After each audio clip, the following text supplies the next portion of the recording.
Okay, and I guess we are live. So, hi everyone, and welcome to the third episode of Videocast. My name is João Calha, and today I'll be your host for this amazing talk. At Videocast, if you haven't seen the previous episodes, we gather the best digital experience experts. We go from development to design, and we have the best minds in the industry with us to tell us their perspective. And today we have Natali Nascimento with us. She is one of the finest high interactive UX designers, and she will be here to tell her personal perspective and experiences on the UX design world. So, hi Natali, how are you? Hi, Joel. Hi, I'm very happy to be here. And first of all, thanks for your introduction, for your invitation, and congratulations for your previous video. I think you are off to a great start.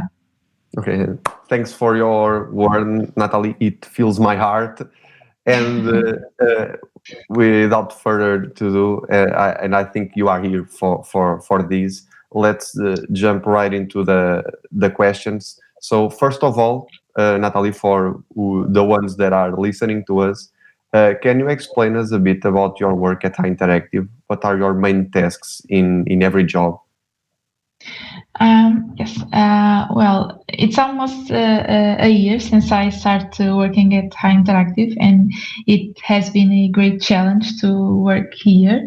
As a UX designer, I have a more intervenient role in the initial phases of the project, but I love accompanying my colleagues during the UI and the development phases. I always learn a lot with them.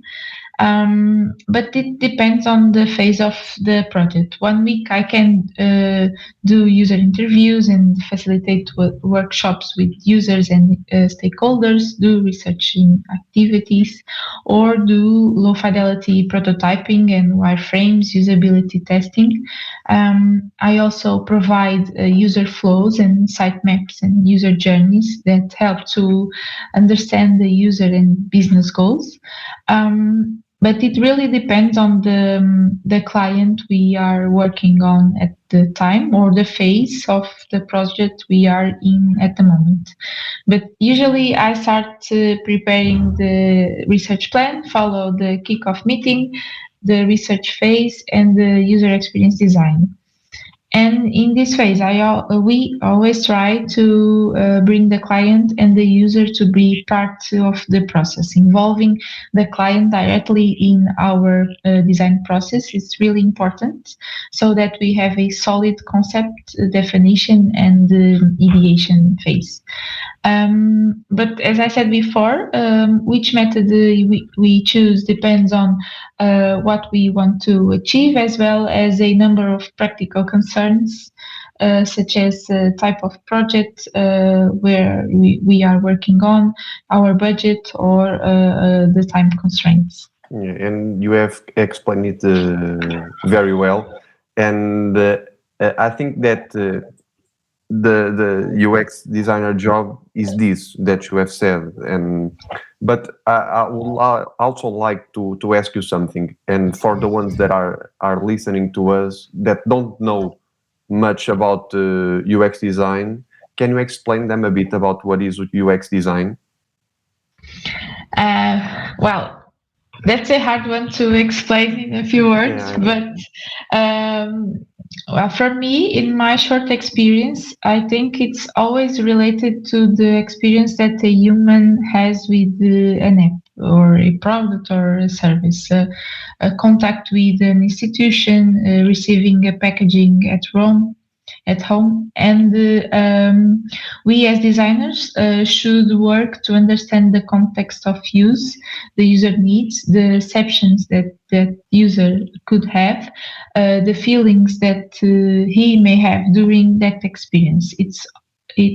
all that it's important for us to understand what the product or service or interfacing are going to say or show. And have that understanding and empathize with others' thinking is relevant and will help to achieve and create designs that are truly relevant and to create designs that are easy and pleasurable to use. So, user research is really important to inspire our designs, to evaluate our solutions, and to measure the impact. And to understand that, to empathize, we need to do research, talk to people, test and iterate, not fall in love for the first solution. That's the most important. And at High Interactive, working on with the low-code framework enables us to concentrate on more complex features, as the simplest ones are already solved by the design systems, and we don't have to always start from the scratch to reinvent the wheel. And we can concentrate on solving more complex UX problems. But summarizing everything that I was saying, UX is a universe where what counts it's not only what you have learned about the world and its people, but our ability to perceive again, to unlearn and relearn new things, and to see the world through other people's eyes. And that's how we create better products like apps and sites and systems and services from the observation and study of other people's needs and not from our own beliefs. And for me, these are and for this to make these products, there are many different methodologies that we use, in which some of them I have mentioned before at the beginning of our Yeah, conversation. yeah, you have done it, and that's right. That is UX design basically. So, and now that we have said what is in fact UX design, can you also tell us how do you feel that UX design can be a key factor in every digital project? Um, Well, the approach, the user-centered design approach, is the key for me. As a UX is an iterative and ongoing approach involving analyzing, designing, and assessing, while it constantly focus on the user experience. We have many studies that focus on the UX impact on the return of investment in companies. Like 70% of projects fail due the lack of user acceptance, or people willingness to purchase will go up to 14% roughly if you have a good user experience. And these are data from Forrester Research, and that's a picture of what improvements you can achieve using user-centered design. And skipping and cutting down on the users is one of the biggest issues that really can hurt the investments, the return of investments in companies. So, using a user-centered design approach can improve efficiency and cut costs in the future. Analyze the user's behavior during the test phase will allow the design team to understand whether or not the project addresses the requirements identified at the initial phase, which will in turn be crucial for end user satisfaction and adoption of the product. And the methodologies focus on the user experience, help to make mistakes in the early stages of the project and learn from those mistakes at the beginning of the project with quick prototypes. And this can bring millions of savings by not building the wrong products. And we can refine and validate the designs so that our brands can release the right product without wasting development effort. Yeah, and concluding, it is optimization is the real key factor for Yes, it's every really digital important project, point. and UX design helps in a major part of that. And so, uh, as I've said before, being you now an experienced designer, Natali, and bringing this question that I think it is important. What are the main challenges that you have faced in recent times as a UX designer? Um, Generally speaking, the biggest challenge that UX designers face are imposed by company culture, organization, workflow, or methodology. Others are related to the low access to data or poor internal communication, which leads to a lack of vision around the products and service that we are working on. Other challenges are related to the UX maturity of the company levels. We can work with companies that engage in absolutely no user research to the ones that are really comfortable with the user experience or user-centered design methodologies. And another thing is that we are in a digital world, but we are designing for emotions and people, and that will become even more important in the future, I Yeah, think. yeah, because that's a real deal for UX design, Yes. focusing on people. And as now that you have bring the main challenges that you have faced in recent times, what do you think that the UX designers need to overcome these challenges? Uh, Well, firstly, I think the communication is one key factor. Understand the group vision, find which methodology will work for that specific team, document for all to know and have the same knowledge. All the teams should know the same principles as a guide when questioning something. Be on the same page.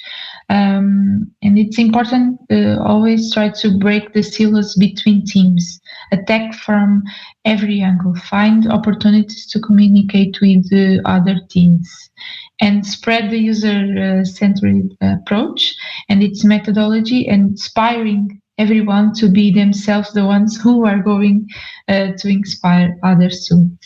And regarding to UX maturity level, Nielsen Norman Group has a model that provides a framework to assess each organization's UX-related strengths and weaknesses, and we can use that assessment to find which of the 6 stage an organization currently occupies. And this also provides insights into how an organization can increase its UX maturity. So I think that one could be a good approach too.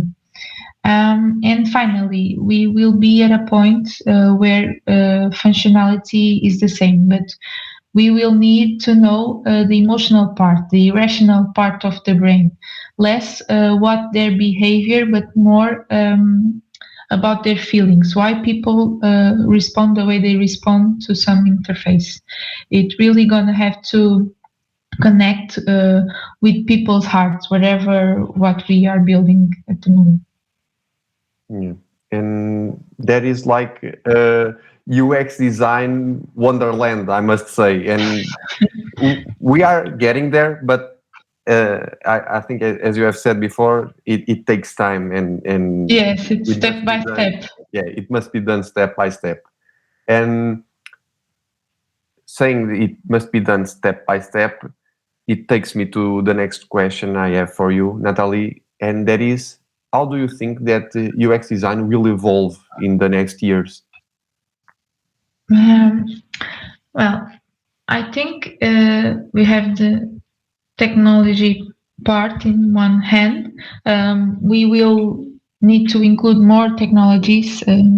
Visual interface will not be the most relevant thing in the digital world. UX design aims to improve the way users interact with and experience products in different kinds of interface. In a time of voice assistant and machine learning, designers should learn how users interact with these technologies. It will be only a matter of time before those technologies became ingrained in the way UX design is carried out. And in other hand, UX designers should learn deeper how to design for emotion, so the emotion topic again, and how people think when using these technologies. And companies will increasingly look for a deep experience in their domain too. And I think that ethical and inclusive design will matter more to companies and to designers. Designers will be expected to be advocate for things like user privacy, inclusive products and services, accessibility, or the fast way everything is evolving. We see that new technologies and innovations are coming to us at exponential speed, and wouldn't freak me out if something radically new and unexpected shows up and shakes things up. Um, but might shift some paradigms and evolve new strategies and theories, but still the core principles of UX design should most likely stay, I think. Yeah, and I also believe that. I think it may stay. Uh, but now that you have brought these topics, and I think they are really important. And summing up this whole conversation, Natalie, do you really think that UX design is the future? Well, I hope so. Otherwise, I need to start looking for another job. That's right. Yeah. Um, No, but seriously, I think a high level of usability and a matching high quality user experience is essential in making any product a commercial success. So again, we came back to how designing for emotions will become even more important in the future. The user-centered design approach can play a big role on this one. And even if we are designing products for a highly specialized work environment where the users have no other choices, products with a high level of usability will make work process faster and safer and more efficient. And people will be more satisfied and happy doing their work. And happy people are more efficient people. Yeah, and that's right, Natalie. And I would like to thank you for this answer that I think it sums up what we've said before in this conversation. So, without further questions to ask you, Natalie, I would like to thank you for your precious insights and stories and opinions that you have Thanks, brought. João. Thanks for Yeah. having me. And I think that people at home really enjoyed what you have to say about UX design, and that's it. I will like to also thank the ones that the ones at home that enjoyed this kind of videocast and who stood by till the end. And I would also like to ask you to like and subscribe our YouTube channel, because we have plenty more content like this coming out, and we want you to know everything about it. So that's it. Thanks, Natalie. Thanks for Thanks, João. Bye the bye. ones at home, and bye bye. That's it. Okay.